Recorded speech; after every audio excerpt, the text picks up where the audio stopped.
हाँ जी, देखो जी, ये आपकी जन्म लगन कुंडली का चार्ट है। आपकी है मकर लगन की जन्म कुंडली, और इस लगन कुंडली के जो मालक हैं वो है शनि ग्रह, जो कि बैठे हैं 12वें घर में। खराब घर में बैठे हैं, वैसे लगन दोष बना हुआ है यहाँ पे, लेकिन जो शनि ग्रह फिर भी यहाँ पे कुछ अच्छे फल जरूर देंगे, क्योंकि इनका जो ज्यादा हिस्सा है वो 11वें घर के ऊपर है। क्योंकि ये चल कुंडली में मैंने देखा है, शनि दिख रहे जरूर है कि 12वें घर में बैठे हैं, लेकिन इनका आधा हिस्सा 11वें घर के ऊपर, जिसकी वजह से ये आधे फल 11वें घर के भी देंगे, जो कि अच्छे फल देंगे। लेकिन जो 12वें घर के फल देंगे वो कुछ खराब फल जरूर देंगे। और कुंडली में देखो जी, ग्रह कुछ अच्छे भी हैं लेकिन खराब भी काफी हैं। जैसे कि सूर्य यहाँ पे नीच का बैठा है, ये तो तकरीबन खराब फल देगा। बुध अपने घर में बैठा है, बहुत अच्छे फल देगा। और बुध की इनके ऊपर महादशा भी चल रही है, जो कि अभी 33 तक चलेगी। और बुध इनका अपने घर में बैठे, जिसकी वजह से ये बुध तो इनको अच्छे फल ही देगा। लेकिन इनके ऊपर जो 7.5 चल रही है अभी, जो अभी शुरू हुई है इसी पिछले साल, और जो कि अभी 1 साल की हुई है। अभी देखो जी, कम से कम 6.5 साल की बाकी है 7.5 इनके ऊपर। इसकी वजह से शनि की 7.5 इनको खराब फल जरूर देगी। बाकी जो महादशा इनके ऊपर चल रही वो तो अच्छी जाएगी। मंगल भी इनको तकरीबन अच्छे फल देगा तीसरे घर में बैठ के। गुरु भी अच्छे फल देगा। और ये चंद्रमा राहु ग्रह के साथ बैठे, ये खराब फल जरूर देगा। शुक्र भी यहाँ पे केतु ग्रह के साथ होने की वजह से खराब फल देगा। तो क्या क्या क्या उपाय करने हैं वो आपको मैं बता देता हूँ। तो चलिए जी, शुरू करते हैं। तो सबसे पहले बात करते हैं इनके, देखो जी, यहाँ पे राहु और चंद्र ग्रह की बात करते हैं, जो कि यहाँ पे दूसरे घर में बैठे हैं।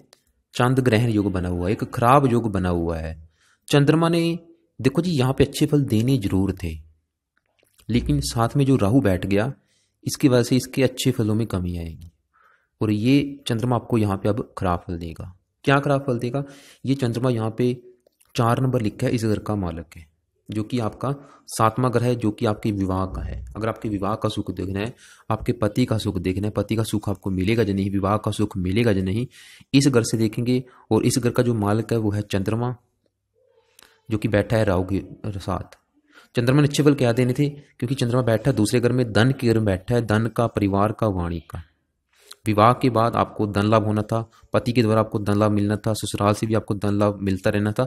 लेकिन साथ में जो राहु बैठ गया, इसकी वजह से आपको विवाह के सुख में कमी आएगी, विवाह संबंधी परेशानी जरूर आएगी आपको। और विवाह संबंधी भी परेशानियां किसी न किसी प्रकार की जरूर आएंगी। मतलब पति को लेके आपको मनमुटाव, लड़ाई झगड़े, यहाँ तक कि तलाक तक भी हो सकता है। क्योंकि चंद्रमा राहु का परम शत्रु है, और राहु ने चंद्रमा को ग्रस्त कर रखा है, उसके अच्छे फलों को कम कर देगा। और चंद्रमा इस घर का मालक है, तो इस घर के अच्छे फलों में आपको कमी आएगी। ये है घर आपके विवाह का, विवाह के सुख में कमी। ये है घर आपके डेली की इनकम का, डेली की इनकम संबंधी परेशानियां।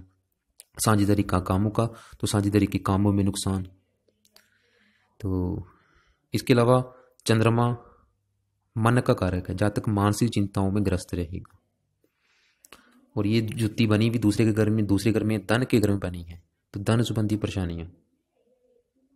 और जैसे कि आपको मैं बता चुका हूं कि चंद्रमा ने यहाँ पे अच्छे फल देने जरूर थे। आपको बता देता हूँ कि अच्छे फल क्या देने थे और आपने कैसे प्राप्त करने हैं। उसके लिए देखो जी, आपको राहु और चंद्र ग्रह के उपाय करने पड़ेंगे। अच्छे फल क्या देने थे? ये है आपका दूसरा घर, धन का, परिवार का, वाणी का। तो जातक, और यहाँ से वाणी देखी जाती है, चंद्रमा की वजह से जातक की वाणी मीठी होगी, मतलब वाणी बहुत अच्छी बोलेगा।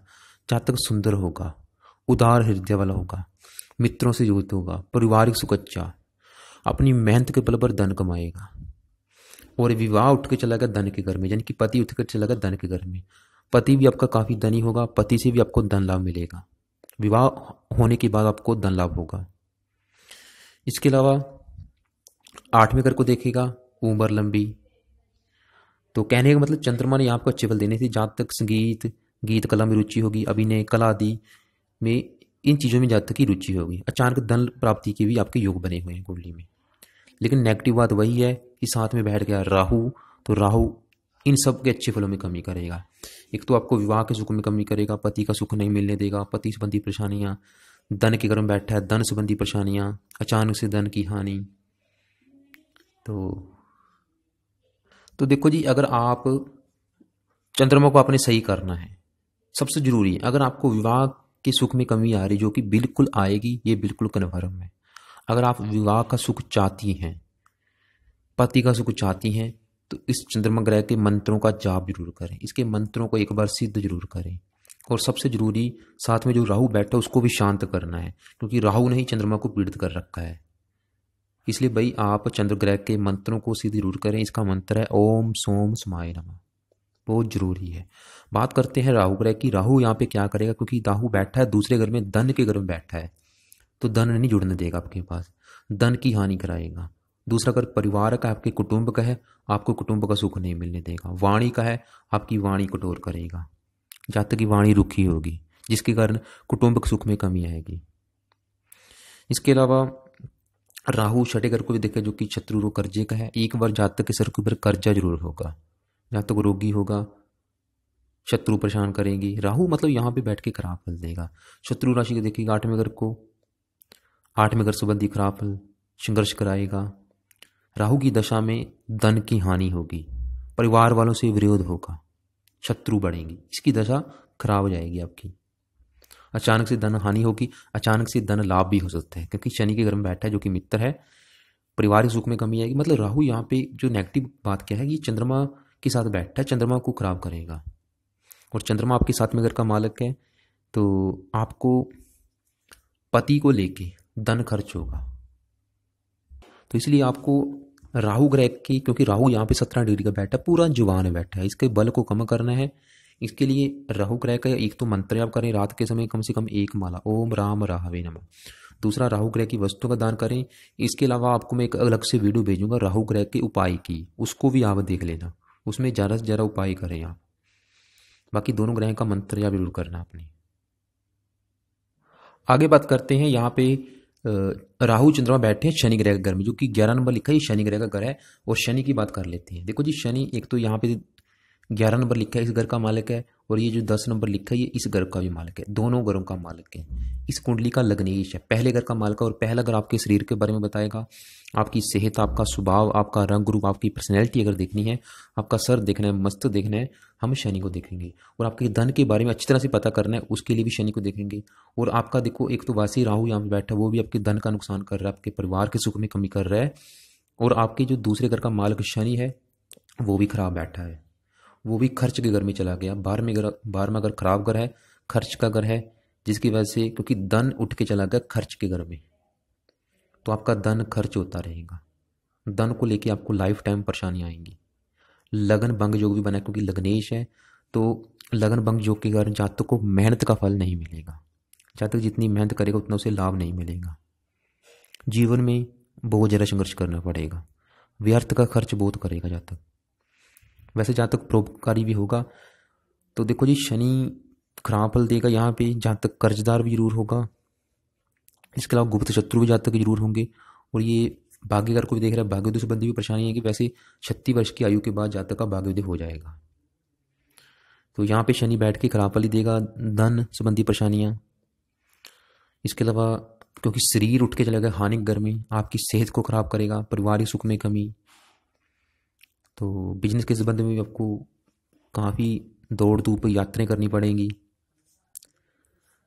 तो इसलिए आप, वैसे आपको जैसे मैंने बताया था कि शनि आपको, क्योंकि आधे फल ये 11वें करके भी देगा, मतलब धन लाभ भी कराएगा, धन संबंधी परेशानियां कम आएंगी। फिर भी आप शनि ग्रह के मंत्रों को एक बार सिद्ध जरूर करें, क्योंकि अभी आपके ऊपर शनि की 7.5 भी चल रही है, जो कि आपको खराब फल ही देगी। क्योंकि शनि आपकी कुंडली में वैसे योग कारक है, लेकिन अब योग कारक नहीं रहा, क्योंकि वो जहाँ बैठा है, घर 12वें घर में बैठा है, ये उसकी खराब प्लेसमेंट है। इसलिए अगर शनि को सही करना है तो इसके मंत्रों को एक बार सिद्ध जरूर करें, जो कि जरूरी है खासतौर पे, क्योंकि ये आपको धन नहीं जुड़ने देगा, आपको धन संबंधी परेशानी लगी रहेंगी, परिवार का सुख नहीं मिलने देगा। तो शनि का मंत्र है ओम शम शनिश्चराय नमः। इसका भी मंत्र आपने रात के समय करना है, और इसका मेरे हिसाब से इसका मंत्र आप लाइफ टाइम करते रहें, और कम से कम एक माला जरूर करें। चलिए जी, आगे बात करते हैं यहाँ पे सूर्य ग्रह की। सूर्य ग्रह देखो जी, ये भी आपका नीच का बैठा है। यहाँ पे 7 नंबर लिखा ही है, तुला राशि, जो कि सूर्य की नीच राशि है, जिसकी वजह से सूर्य ग्रह भी आपको खराब फल देगा, क्योंकि नीच की होने की वजह से ये इस घर संबंधी आपको खराब फल देगा।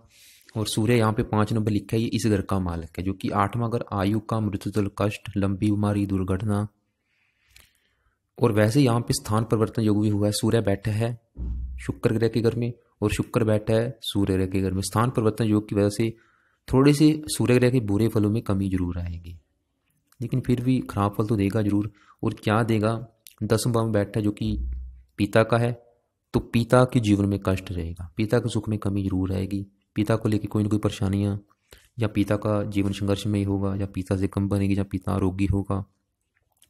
10वां भाव सरकार का है, सूर्य सरकार का कारक है। सरकारी कामों में विघ्न, सरकार की तरफ से परेशानियाँ।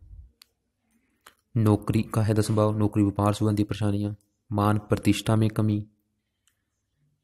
सूर्य मतलब आपको खराब फल देगा, हाँ थोड़े से अच्छे फल जरूर देगा, क्योंकि इसकी 7वीं दृष्टि पड़ेगी अपनी उच्च राशि के ऊपर, जो कि चौथा घर है।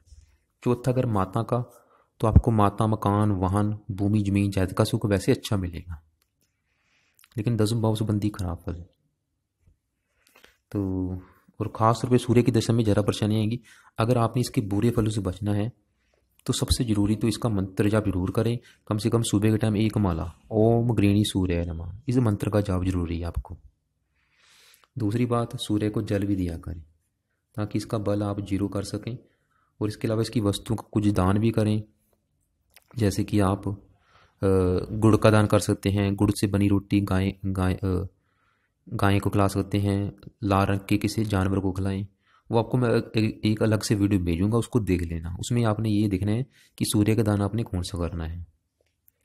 तो बाकी इसका जो बेस्ट उपाय तो वो तो यही है कि आप इसके मंत्रों को एक बार सीधे जरूर करें। आगे बात करते हैं बुध ग्रह की। और देखो जी, बुध ग्रह की चल रही है महादशा, जो कि अभी शुरू हुई है 2016 से, ये चलेगी 2033 तक। और ये बुध ग्रह आपको 100 में से 80-90% अच्छे फल देगा, क्योंकि बुध इस कुंडली में 2 घरों का मालिक है। एक तो ये जहाँ बैठा है उसी घर का मालिक है, दूसरा ये 3 नंबर लिखा है इस घर का भी मालिक है, जो कि छठा घर शत्रु रोग कर्जे का है। तो बुध अपने घर में बैठा, जिसकी वजह से आपको इस घर के अच्छे फल देगा, बहुत अच्छे फल देगा। और बैठा भी 18 डिग्री का, पूरा जवान होकर बैठा है। और ये है अब घर आपके भाग्य का, पिता का, मान प्रतिष्ठा, तीर्थ यात्रा, विदेश यात्रा, धर्म, ईश्वर की भक्ति। तो इस घर के बुध आपको अच्छे फल देगा। अच्छे फल क्या देगा, क्योंकि अभी आपके ऊपर इसका समय है। और ये भाग्य घर का मालिक है, अपने घर में बैठा है, इससे अच्छा और क्या सकता है। जहाँ तक परम भाग्यशाली होगा, इसकी दशा में आपका भाग्योदय हो जाएगा। ये धर्म का घर है, जहाँ तक धार्मिक होगा, धार्मिक विचारों वाला होगा, बुद्धिमान होगा, क्योंकि बुद्ध बुद्धि का मालिक है, गुणवान होगा, परोपकारी होगा, भाग्यशाली।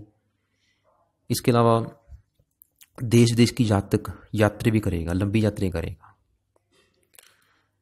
बुध की दशा आपकी अच्छी जाएगी, इसकी दशा में आपकी जो भी इच्छाएं पूरी होंगी।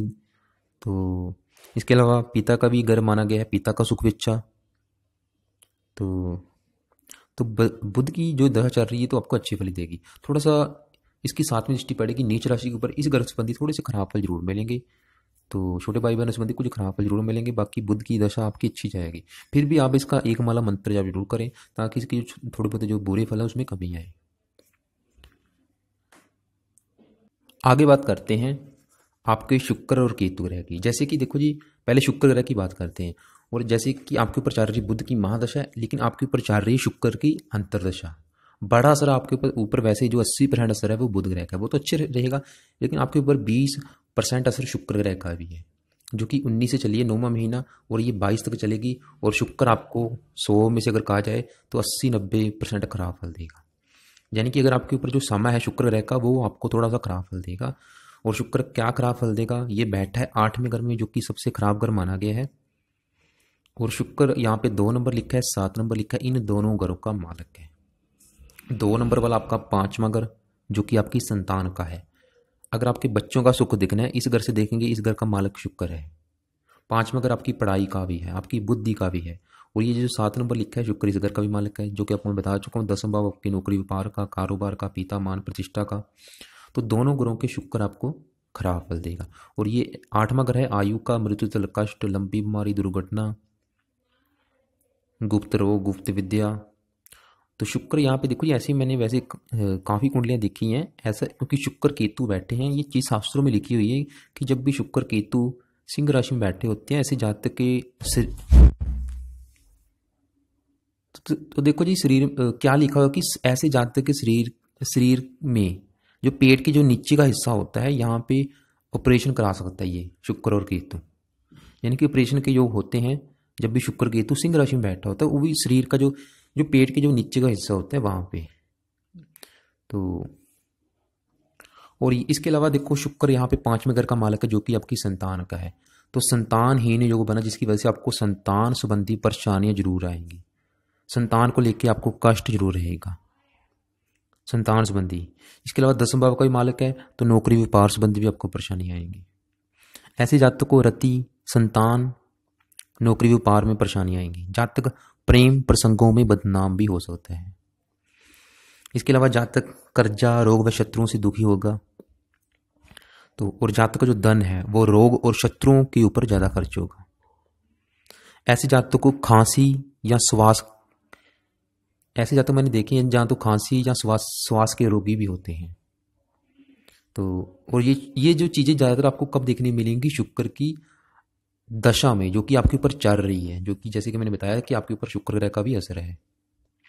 तो इसलिए देखो ये शुक्र ग्रह को सही करना बहुत जरूरी है, क्योंकि इसकी वजह से आपको संतान संबंधी परेशानी आएंगी। पुत्र संतान के संबंध में आपको चिंता जरूर लगी रहेगी।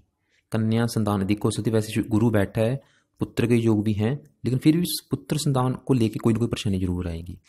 और संतान संबंधी परेशानियां, पढ़ाई संबंधी परेशानियां, नौकरी व्यापार संबंधी परेशानियां, पिता संबंधी परेशानियां, मान प्रतिष्ठा में कमी। तो क्योंकि शुक्र गुप्त अंगों का कारक आपको कोई गुप्त रोग भी दे सकता है, क्योंकि 8वें घर गुप्त रोग का है।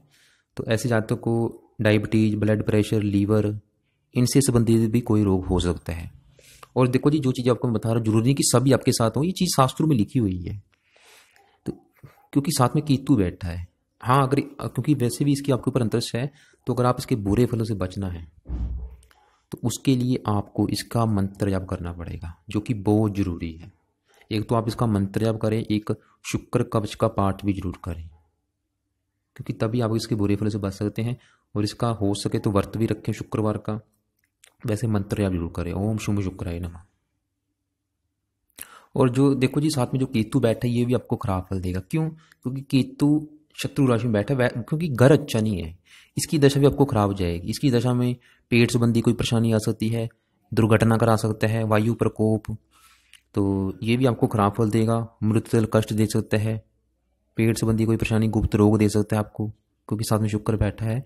गुप्त अंगों से रिलेटेड कोई गुप्त रोग भी आपको दे सकता है।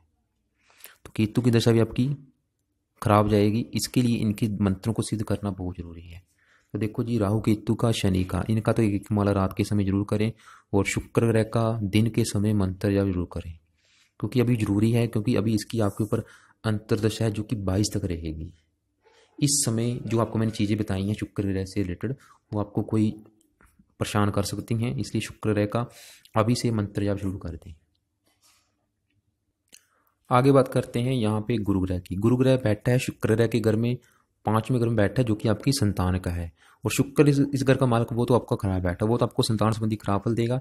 और गुरु यहाँ पे बैठा है शुक्र ग्रह के घर में, वैसे गुरु भी शुक्र का शत्रु है, गुरु भी यहाँ पे कुछ खराब फल जरूर देगा, क्योंकि वैसे भी ये इस कुंडली में मार्किश है, क्योंकि ये 12वें घर का स्वामी है। 12वां घर खर्च हानि उठ के चलेगी आपकी संतान के घर में, तो संतान के ऊपर आपका खर्च होगा, संतान की हानि होगी, संतान को लेकर कोई ना कोई कष्ट जरूर आएगा, पुत्र संतान संबंधी कोई ना कोई परेशानी जरूर आएगी आपको। गुरु वैसे यहाँ पे कुछ अच्छे फल भी देगा, जैसे कि जातक बुद्धिमान होगा, क्योंकि बुद्धि के घर में बैठा है, बातचीत करने में कुछ लोग आप परोपकारी होगा, मेहनती होगा। और शुक्र भी खराब है, आपका जो पति होगा वो क्रोधी स्वभाव का होगा, संतान के सुख में कमी जरूर आएगी। तो इसलिए गुरु ग्रह के भी एक बार मंत्रों को सिद्ध जरूर करें जब भी इसकी दशा अंतरदशा आए। और ये गुरु आपकी सेहत को भी खराब करेगा, क्योंकि गुरु की 3 दृष्टियां हैं, ये यहाँ से इस घर को भी देखेगा, 5वें घर को वैसे आपको चलो भाग्यशाली बनाएगा, 9वें भाव को देखेगा धन लाभ के लिए अच्छा, लेकिन ये जो पहले घर को देखेगा, पहले घर में इसकी नीच राशि है, तो इस घर संबंधी आपको खराब फल देगा, आपके स्वास्थ्य में कमी करेगा, आपकी सुंदरता में कमी करेगा, आपकी सेहत संबंधी परेशानी जरूर आएंगी, क्योंकि पहला घर आपका शरीर, आपके शरीर का नुकसान करेगा। तो इसलिए गुरु ग्रह का दान जरूर करते रहें, क्योंकि पूरा जवान बैठा है ये यहाँ पे, जो भी आपको अच्छे बुरे फल देगा पूरी 100% मात्रा में। इसके लिए इसका बल कम करना है, आपको मैं एक अलग से वीडियो भेजूंगा, उसमें देख लेना कि गुरु ग्रह के दान कौन सा करना है। 9 ग्रह दान की एक अलग से वीडियो भेजूंगा, आपको मैं ठीक मार देता हूँ कि आपने दान किस किस का करना है। एक तो गुरु ग्रह का दान करना आपने उस वीडियो में देख के, राहु ग्रह का दान करना है, और आपने इसका केतु ग्रह का भी दान करना है, शुक्र ग्रह का भी दान करना है, सूर्य ग्रह का भी दान करना है। तो इसके अलावा फिर भी आपको मैं थोड़ा सा बता देता हूँ। एक तो अपना क्योंकि गुरु की जो वस्तुएं हैं वो पीले रंग की हैं, आप पीली रंग की वस्तुओं का दान करें। जैसे कि आप गाय को हल्दी लगी रोटी खिला सकते हैं, पीले चावल खिला सकते हैं, या पीली दाल या पपीता ये खिला सकते हैं, या आप पीली दाल को पीस के ना आप उन्हें चींटियों को भी खिला सकते हैं। और ये आप हफ्वाए हफ्ते में कम से कम 3-4 दिन जरूर करें और लाइफ टाइम करें। लास्ट में मंगल ग्रह की बात कर लेते हैं। और मंगल ग्रह आपका जो है वो आपको तकरीबन ज़्यादातर अच्छे फल देगा। और मंगल यहाँ पे बैठा है तीसरे घर में, गुरु ग्रह के घर में बैठा है जो कि इसका अति मित्र है, मित्र के घर में बैठा है। और मंगल इस कुंडली में 1 नंबर लिखा है यहाँ पे और 8 नंबर लिखा है, इन दोनों घरों का मालक है। 1 नंबर वाला आपका चौथा घर आपकी माता मकान वाहन का है, भूमि जमीन जायदाद का है। और ये 11वां घर जहाँ पे 8 नंबर लिखा है ये लाभ का भी मालक है। और लाभ उठ के चलेगा मेहनत के घर में, क्योंकि ये तीसरा घर मेहनत का है, मेहनत साहस पराक्रम। क्योंकि चौथा घर माता मकान वाहन का है, तो जातक अपनी मेहनत के बल पर भूमि मकान वाहन आदि सभी सुखों को प्राप्त करेगा। लाभ का मालिक मेहनत में चलेगा, जातक काफ़ी धन कमाएगा भी जरूर लाइफ में। और मंगल के वैसे जातक बहुत ज़्यादा हिम्मत वाला होगा, लीडर होगा, साहसी होगा, पराक्रमी होगा। मतलब ये आपकी पर्सनैलिटी के लिए अच्छा है मंगल। मंगल यहाँ पे तकरीबन अच्छे फल देगा जातक, क्योंकि नवम भाव को देखेगा, धार्मिक विचारों वाला भी होगा, मेहनती होगा, बुद्धिमान होगा। इसके अलावा अपनी मेहनत के बल पर ही धन भूमि मकान वाहन आदि सभी सुखों को खरीदेगा। छठे घर को देखेगा, शत्रुओं को दबाने वाला होगा। तो मंगल ये तो आपको अच्छे, इसकी दशा अच्छी जाएगी। तो देखो जी, ये था आपकी कुंडली का फलादेश। तो आपकी कुंडली के हिसाब से मुझे लग रहा है कि आपको विवाह संबंधी भी परेशानी आएंगी, संतान संबंधी भी परेशानी आएंगी। विवाह का अगर सुख चाहते हैं आप, तो चांद ग्रह का आपको मैंने मंत्र आप बोला है, तो आप एक बार देखो सुबह के टाइम आपने सूर्य ग्रह का जरूर करना है 1 माला, इसका लाइफ टाइम करना है। चंद्र ग्रह का भी लाइफ टाइम 1 माला करना है, और शुक्र ग्रह का, तीनों ग्रहों का 1-1 माला लाइफ टाइम मंत्र जाप जरूर करें। रात के समय शनि की हुई जा रही है 7:30, इसका तो जरूरी है, शनि के मंत्र भी जाए, तेल का दान भी किया करें। शनि का 1 माला, 1 माला केतु ग्रह का, 1 माला राहु ग्रह का, इनका जरूर करें। बाकी रत्न फिलहाल अभी आपने कोई दान नहीं करना है, सिर्फ करना है तो मंत्र जाप करना है और दान करना है। बाकी कुछ अलग से वीडियो भेजूंगा, उनको भी आप जरूर देख लें। तो बाकी जो भी सवाल आप एक बार फ़ोन करके पूछ सकते हैं।